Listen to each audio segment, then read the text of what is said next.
హనుమంతుడు పఠించిన జయమంత్రం. ఏదైనా ఆపదలో లేదా కష్టాలలో ఉన్నప్పుడు, ఏ నిర్ణయం తీసుకోవాలో దిక్కుతోచని పరిస్థితుల్లో ఉన్నప్పుడు, మనస్సు దుర్బలంగా ఉన్నప్పుడు ఒక్కసారి ఈ శ్రీరామ జయమంత్రాన్ని నమ్మకంతో, భక్తి శ్రద్ధలతోటి పఠించాలి.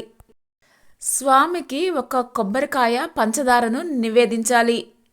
ఒక్కసారిగా మీ మనసు తేలికపడి యథార్థమైన దారి కనిపిస్తుంది. తరువాత చిన్నపిల్లలకు పానకం, వడపప్పు పంచండి.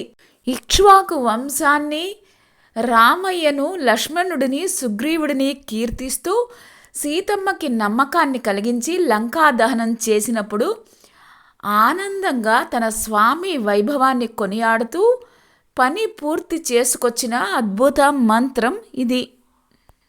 దీని అర్థం మహాబల సంపన్నుడైన శ్రీరామునకు జయము, మిక్కిలి పరాక్రమశాలి అయిన లక్ష్మణస్వామికి జయము, శ్రీరామునకు విధేయుడై కిష్కిందకు ప్రభువైన సుగ్రీవునకు జయము, అసహాయ సూర్యుడు కోసల దేశ ప్రభువైన శ్రీరామునకు నేను దాసుడను, వాయుపుత్రుడను, నా పేరు హనుమంతుడు, శత్రు సైన్యములను రూపుమాపువాడను, 1000 మంది రావణులైనను యుద్ధరంగమున నన్ను ఎదిరించి నిలువజాలరు, 1000 కొలది శిలలతోనూ వృక్షములతోనూ సకల రాక్షసులను లంకాపురిని నాశనం చేస్తాను.